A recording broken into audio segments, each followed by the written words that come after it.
So it's my pleasure to introduce Raphael Hofmann, who carried out his undergraduate and master's work here at the ETH with distinction. This included an external master's project in Tom Muir's lab at Princeton. Since 2015, he has been a graduate student in Jeff Bodie's lab, my colleague here at the ETH, who unfortunately has another meeting and wasn't able to introduce Raphael this afternoon. So Raphael has been very productive as a graduate student. As he's going to tell us, he's developed a very powerful new chemoenzymatic isopeptide labeling strategy, which allows him to attach small and large molecules to folded proteins. By the way, today's talk is kind of a dry run for his thesis defense, which will take place next Wednesday. So wish him luck. Great, thank you, Don, for the introduction. Yes, so I'll be talking about a conjugation method using an E2 conjugating enzyme called Ubc9 for isopeptide labeling. And I think we are all enjoying the growing toolbox of chemoenzymatic methods that we can use for protein bioconjugation. These include maybe transpeptidases and engineered proteases for the labeling of protein termini, or we can use enzymes that post-translationally modify side chains of proteins, and we can convince them to introduce a metabolite or a functional group of our choice.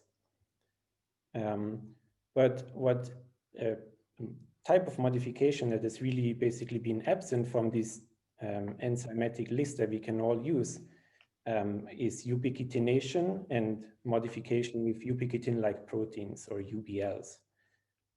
Modification with one of these proteins involves an isopeptide linkage between the UBL C-terminus and the lysine side chain of a substrate. And I think over the course of a lifetime of an enzymatic, of a eukaryotic protein, almost every protein is modified by one, if not several, of these ubiquitin-like proteins. It can be sumo or ubiquitin.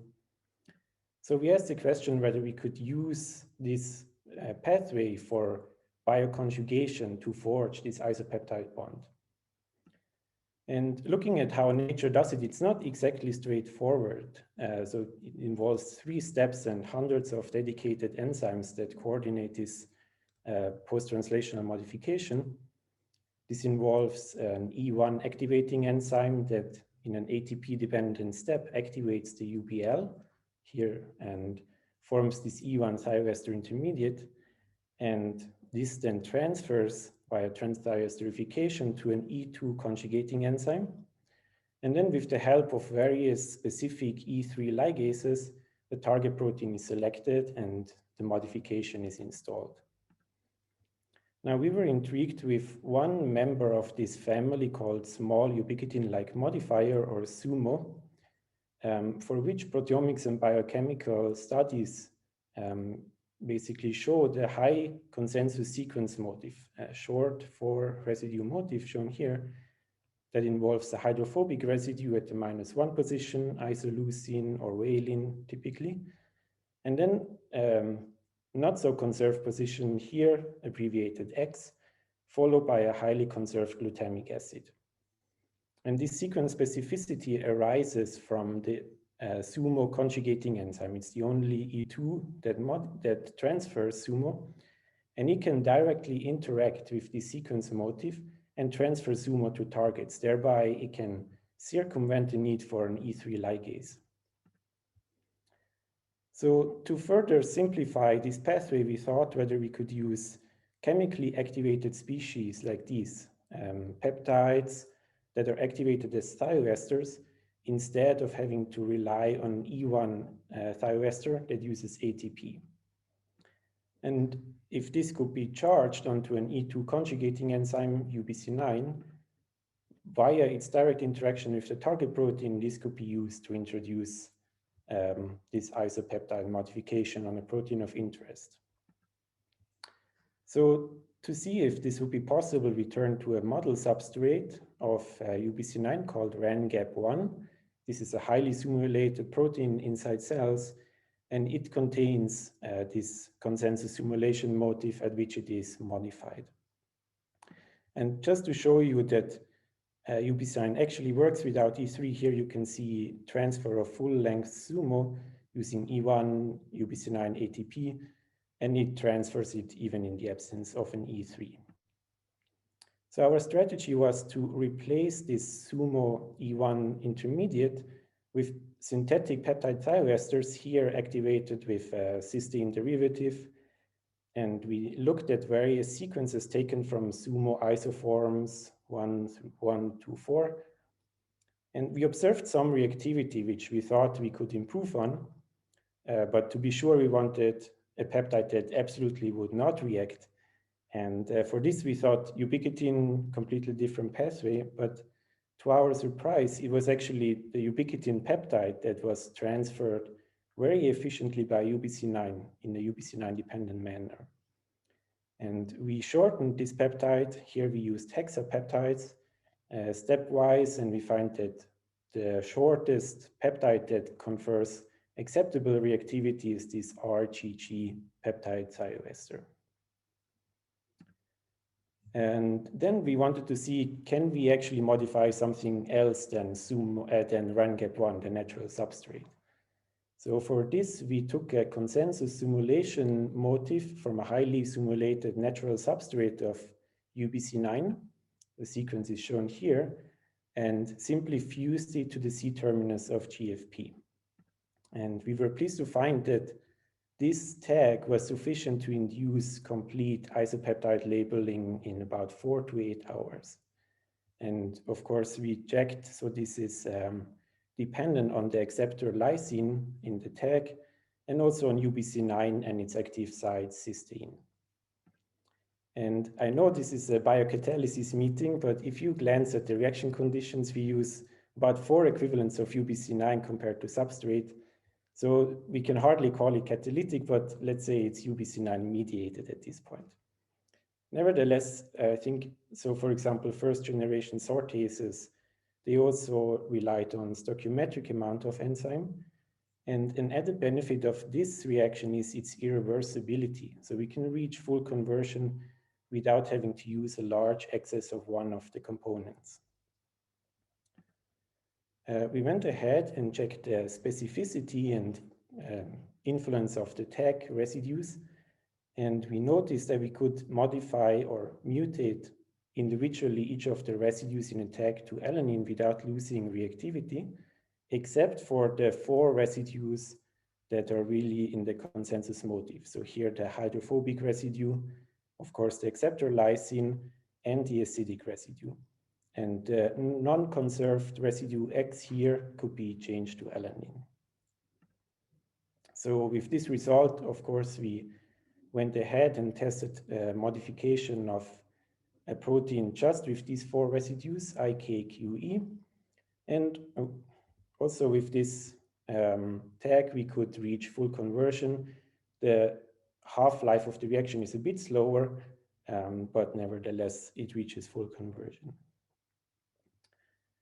So since we are labeling side chains, it was actually straightforward to introduce several tags for multiple labeling.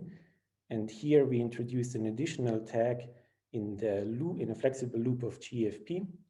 And under the same conditions as the single labeling, in about 8 hours, we obtained almost quantitatively the dual label GFP conjugate.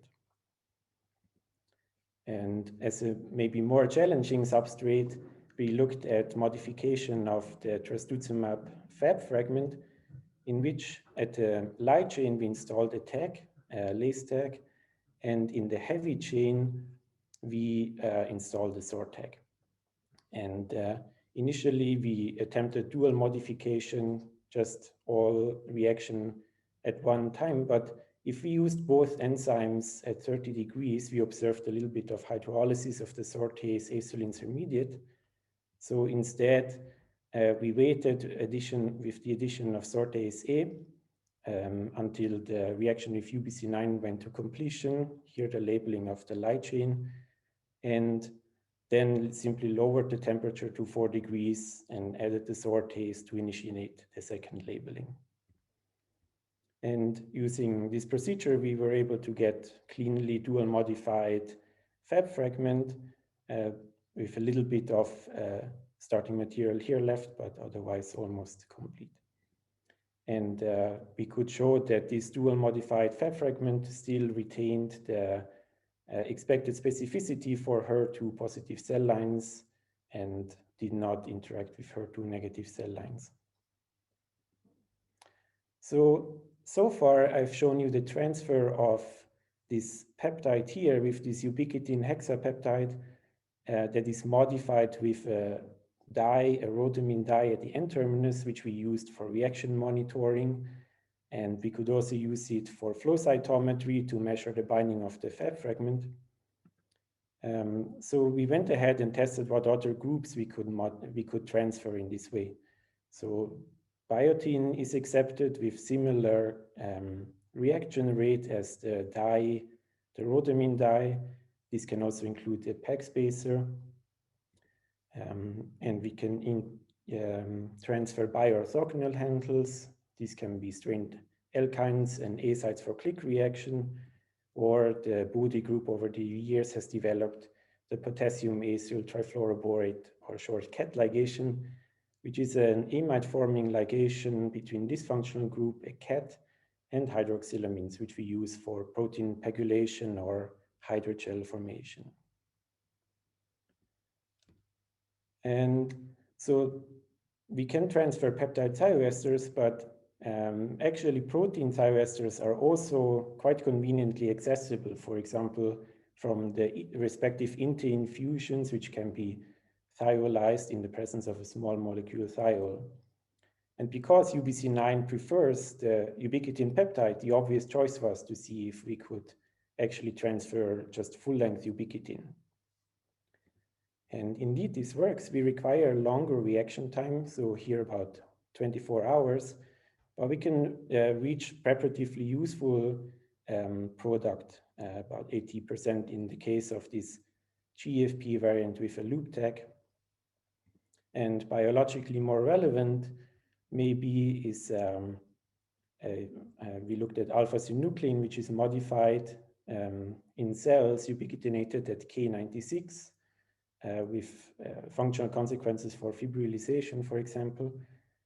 And the wild type alpha-synuclein is not modified under these conditions.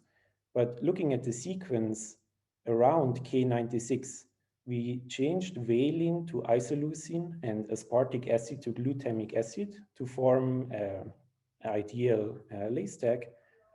And this increased the labeling to 89%. And we think this is quite notable given the small change in hydrophobic and acidic character that we introduced. And a second site, K102, we could modify to 46% simply by introducing a glycine to isoleucine mutation. And using this setup, we modified a number of substrates. We could move around the tag and also introduce in various protein scaffolds. But we also wanted to learn a bit more about the reaction profile and why this actually works for future improvements of these methods. And first thing we did was we compared the rate at which this ubiquitin peptide is transferred compared to a sumopeptide, which should be its natural substrate. And we find that both the first step and the transfer of the thioester intermediate to the target protein are quicker with the ubiquitin peptide.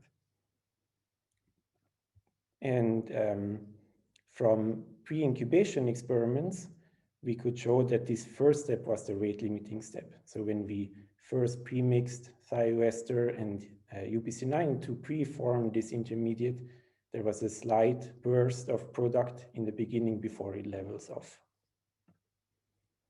So because the first step is the rate limiting step, this immediately suggested a way to improve the reaction, for example, by nucleophilic catalysis, by making a more reactive thioester from this alkyl thioester by adding this aromatic thiol, MPAA, at 1 millimolar concentration, what before only resulted in partial conversion resulted after 1 hour in complete labeling, probably due to the faster trans-diresterification at this step.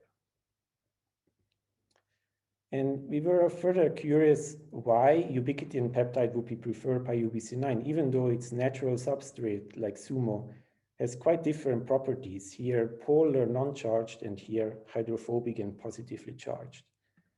And we think we observe this reactivity because we are circumventing the E1 enzymes, which are usually thought to be the gatekeeper for isoform selectivity. So to study this, we prepared this disulfide X-ray construct and included this ubiquitin peptide here and the substrate analog IKQE. So here you see the structure with the ubiquitin peptide backbone here shown in blue. And in orange, I overlay the structure of UBC9 with its natural substrate, RenGap1 here and SUMO here. And what is clear is that the ubiquitin peptide is actually accepted in the same canonical orientation as the SUMO substrate. And furthermore, the lase tag is recognized in this extended conformation that is typical for simulation substrates. And this also shows that this lase tag would not work, for example, if it's incorporated in an alpha helix or a beta sheet, because the hydrophobic residue and the acidic residue would not be displayed correctly. So our current working hypothesis is that it's mainly driven by electrostatic interactions. So the surface of UBC9 is relatively acidic that can stabilize the solvent-exposed arginines here, and the lysines engage in hydrophobic interactions. This is also consistent with the observation that we see this stepwise reduction at every removal of an arginine when we did this truncation study of the thioesters. And by increasing the ionic strength of the reaction buffer, we see a reduction in labeling efficiency. So lase performs best at low ionic strength buffers. And with these results, we went ahead and tried a few mutations. But to be completely honest, many of the mutations we did essentially resulted in opposite effect than we expected. But if anything, this result showed that UBC9 activity is quite plastic. Single point mutations greatly changed the reactivity of UBC9. And so we went ahead and have established an in vivo selection system that we are currently using to look for UBC9 variants with higher efficiency or with different substrate specificities. And this brings me to the summary. We have developed a method that we call lysine acylation using conjugating enzyme that relies on the SUMO conjugating enzyme UBC9 and a substrate that contains its consensus recognition sequence, can be a 4 residue tag that is present in a loop or an unstructured region, and these ubiquitin peptide thioesters. And while it cannot work if the tag is in an alpha helix or beta sheet, we found that this can also be an advantage because it's relatively straightforward to graft this sequence into a flexible loop or attach it to a terminus. And we think this method gives quite unique access to these isopeptide linked substrates that are this topology from C-terminus to a lysine side chain. And I think lastly, I'd like to mention that UBC9 is actually relatively straightforward to handle and express. A simple bacterial prep will be sufficient. And if you'd like to try it, we made a few constructs and substrates available on Edgene. And with this, I want to thank a number of people who really helped me along in developing this project. First and foremost, my advisor, Jeff Bodie, who really created a wonderful environment for developing this project and a lot of support. Then I want to specifically mention Gaku Akimoto, who helped me with the ubiquitination experiment and who is also driving all our efforts for the evolution of UBC9. And I also want to thank Professor Kathleen Seymour for help with X-ray crystallography. And with this, I thank all of you for joining today, and I thank the organizers for this wonderful opportunity to speak here today. Thanks, Raphael. Thanks very much for a very exciting talk about this new chemistry that we haven't really seen before. Getting lysine-specific reactivity is a pretty unique thing. Just a reminder for everyone in the audience, as you have questions that come up, feel free to enter them in the Q&A box. That's at the bottom of the Zoom window. And Anya and I will take a look at those and give them to the speaker. In addition, the speakers will be on and able to answer those questions as they come up if they aren't answered during the Q&A session. So the first question that's come up so far is, can you give us an idea of the selectivity for the tag and the context of more complex protein environments? Right, thank you. Yeah, so I mean, we've really looked at quite a diverse group of proteins, and so far we didn't even change the reaction conditions. So we used our standard conditions and we obtained really high specificity for the tag. Of course, we did our controls with, for example, acceptor lysine mutants. I maybe can show you one example that is maybe instructive. Where it didn't work. That's probably good to show. So we also did a dual modification of a spy catcher by modifying here the sequence LSSC to IKSC. And by reacting spy catcher alone, we saw quite high non-specific labeling. And we attribute this to the highly nucleophilic active site that spy catcher has. And we circumvented this by first reacting spy catcher with a spy tag to block this site and then doing the lace reaction. So I definitely encourage to include these controls to check for off-site reactivity if there is a really unlucky lysine or very nucleophilic site that can cause a problem for non-specific reactivity with thioesters. But otherwise, we really obtain high selectivity. Thanks. Great.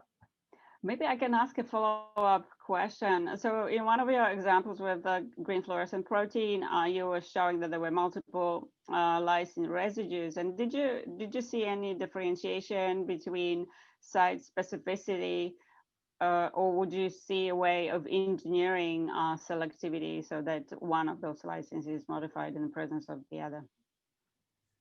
I'm not sure which one you're referring to. Maybe this one. Yeah, the dual labeling of the GFP. Yeah, the dual labeling, yeah. Yeah, so here we engineered twice the tag that is shown here. So we intentionally want a dual modification. Yeah, but I mean, of course, there are many other lysines in GFP, but they will not be reactive with Ubc9. Yeah. Okay, thank you. So there's another question from Jacques Smith.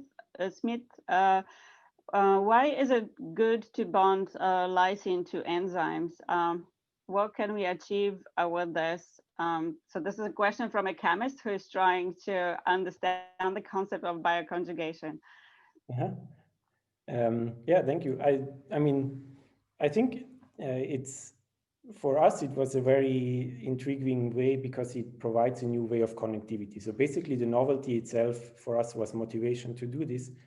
But of course, I think as we will also hear today in many other talks, bioconjugation is really a way to augment the properties of proteins if we can introduce a certain drug or a targeting group or a tracker. Yeah. Okay. And maybe one last question from myself, Raphael, before we move to our next speaker. Given the stoichiometry that you're using for Ubc9, and granted that you're working on evolution to improve its properties, are there generalizable themes? Have you looked at other UBC family members to understand what it is about the Michaelis-Menten properties of the enzyme that really are the things that you need to tune in order to improve the efficiency of the enzyme? Right. So it's definitely the first step. So once we form the thioester intermediate, the transfer to an acceptor lysine is really fast. And this is also its natural function. The second step is its natural function. It's the first step that we trick the enzyme. And E2 enzymes are actually known to be quite non-nucleophilic. They have a very high pK of the active site cysteine, reported sometimes up to 10 or 10.5. So increasing the nucleophilicity of the active site would be one way to hopefully increase the rate of charging of the thioester to the active site. Thanks. And we had one more come in under the wire. Stephen asks, do you think it's possible to use this method in vivo in the future? Yeah, thank you. So currently, no. So because we require a thioester that we need to add to the reaction, we only did this reaction in vitro at the moment, yeah.